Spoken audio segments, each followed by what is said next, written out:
Hola a todos, ¿qué tal? ¿Cómo están? De nuevo con Camilo para darles el repaso de los últimos 3 días en el mercado, un mercado que está yendo a máximos históricos, que no está deteniendo en absoluto nadie la manera en la que el precio está escalando.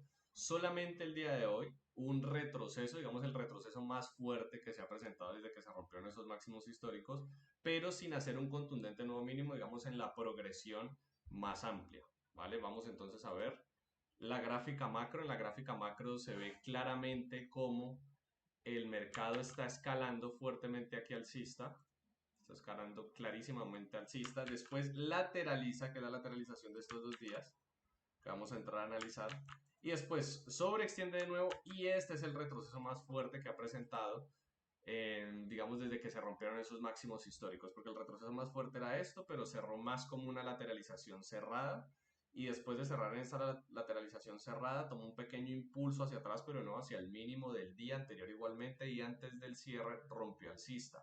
Ya en el premercado, postmercado, fue que rompió y sobreextendió, que es esto de acá, llegó aproximadamente a los 4.930 y desde allí, después de dos intentos de superar ese nivel de precios, empieza el retroceso.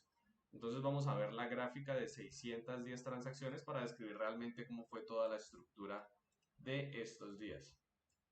Vamos a verla desde el día lunes. El mercado entonces el lunes, ¿qué estaba haciendo? Seguía yendo evidentemente alcista, el viernes cerró muy fuertemente alcista, pero ya para el lunes el mercado intentó romper uno de esos nuevos mínimos, pero claro, llevamos más tarde en esta progresión.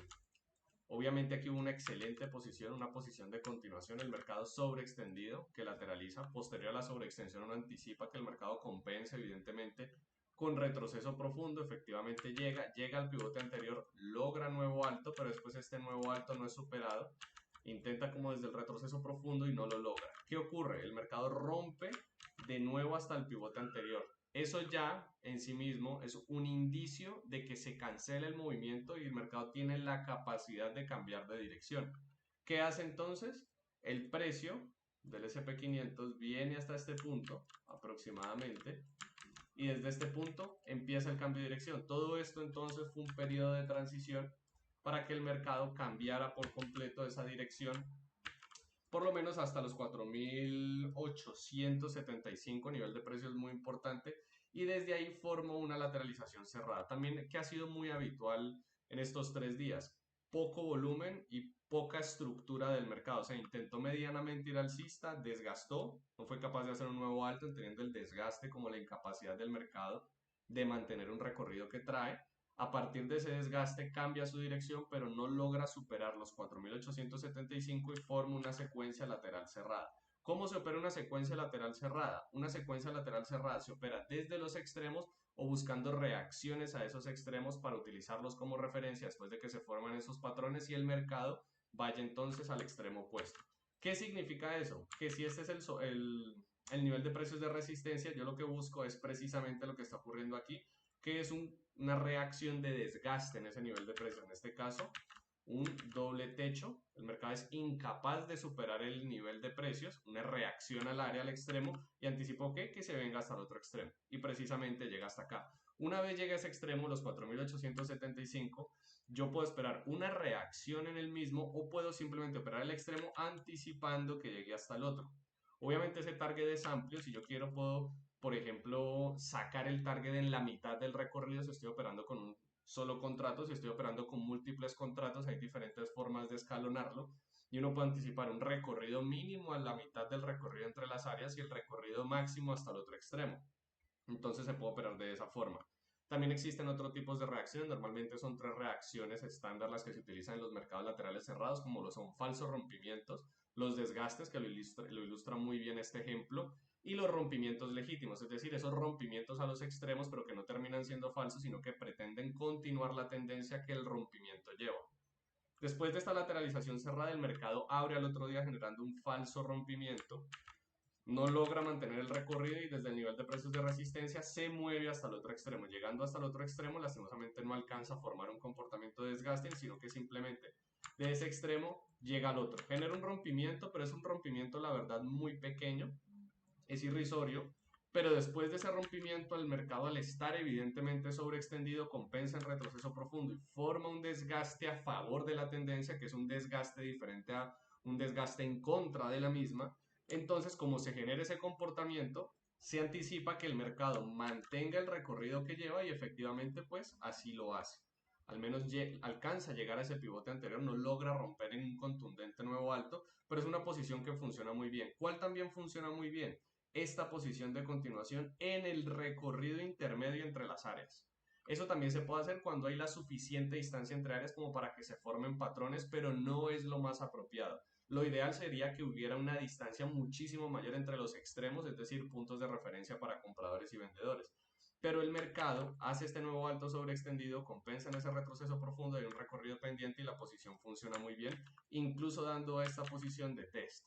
Pero este retroceso profundo es muy bueno, anticipando que el mercado llegue desde el soporte hasta la resistencia, y esas serían las posiciones de este día.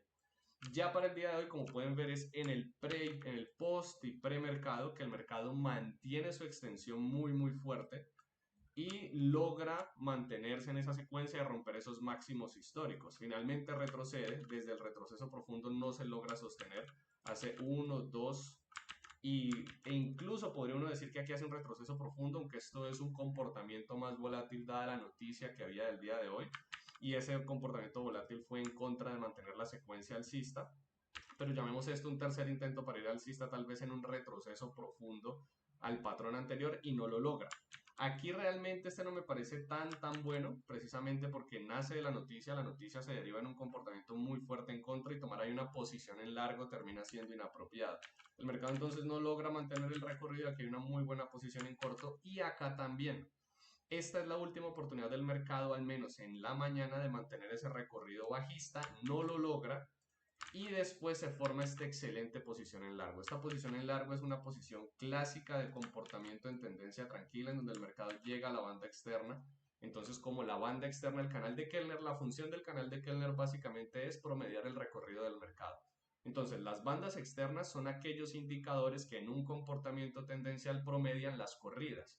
Entonces, cuando en un comportamiento tendencial la banda externa es respetada, uno anticipa un retroceso muy probable a la banda media, ya que el canal de Kellner tiene la capacidad de promediar ese recorrido. Entonces aquí hay una muy buena posición en largo, anticipando que puede efectivamente llegar hasta el punto de apertura que estaba alrededor de los 4.925 más o menos, 24. Después el mercado rompe, sobreextiende, pero no logra sostenerse, llega justamente a los 4.930 y allí intenta, hace varios intentos, medio escala. Aquí puede haber una muy buena posición en largo, ver que el mercado se devuelve por completo. Y al devolverse por completo, pues cancela el movimiento que se pretendía aquí bajista. Se puede tomar un largo testeando esta zona que de nuevo vendría siendo el precio de apertura. Lo mismo acá, pero no logra hacer contundentemente un nuevo alto. Y desde aquí es que se genera el comportamiento fuertemente bajista con una secuencia inicial bastante clara que solamente presenta una variación en este punto. Ahí es el único punto en el que cambia la secuencia. El mercado rompía en nuevos mínimos y desde la banda externa continuaba. Aquí no lo logra, aquí sobreextiende, pero la banda media lo alcanza a sostener. Igual es un punto ineficiente dada la sobreextensión, pero después sobreextiende de nuevo y que lo sostiene la banda externa. Incluso da una posición secundaria en el patrón porque las posiciones tienden a tener tres puntos de entrada claves que vendría siendo este desgaste y no alcanza a dar como el tercer punto de entrada que sería la banda media. Y después ocurre exactamente lo mismo. Esto es lo que llamaríamos ondas semicirculares muy amplias. El mercado se sostiene desde la banda externa y mantiene su recorrido. Después hace un nuevo mínimo y hace este mismo comportamiento que viene siendo, que lo voy a señalar con este círculo, que viene siendo igual a este de acá, que de romper en ese nuevo mínimo y compensarlo con una sobreextensión, no, un retroceso mucho más que profundo a la banda externa opuesta, no desde acá, que era lo que venía haciendo el mercado, que son estos puntos de entrada, en donde funcionaba muy bien. Ya después para el cierre un poco se apoya de este pivote anterior, un poco más abajo, pero ya no termina mostrando, al menos hasta justo el cierre, la intención de romper en nuevos mínimos. Escasamente llega hasta el pivote anterior, pero sí se sigue demostrando que hay un comportamiento de presión bajista en el mercado, al menos buscando ese retroceso al estar ya evidentemente en un comportamiento de sobrecompra y se compensa entonces en la estructura más amplia con un retroceso profundo, pero la perspectiva general en el mercado es que se mantengan esas secuencias alcistas y el mercado siga escalando esos máximos históricos. Si tienen cualquier pregunta, saben que me la pueden hacer en los comentarios y pueden contrastar entonces sus análisis. Que estén muy bien. Nos vemos el viernes con el próximo video. Hasta luego.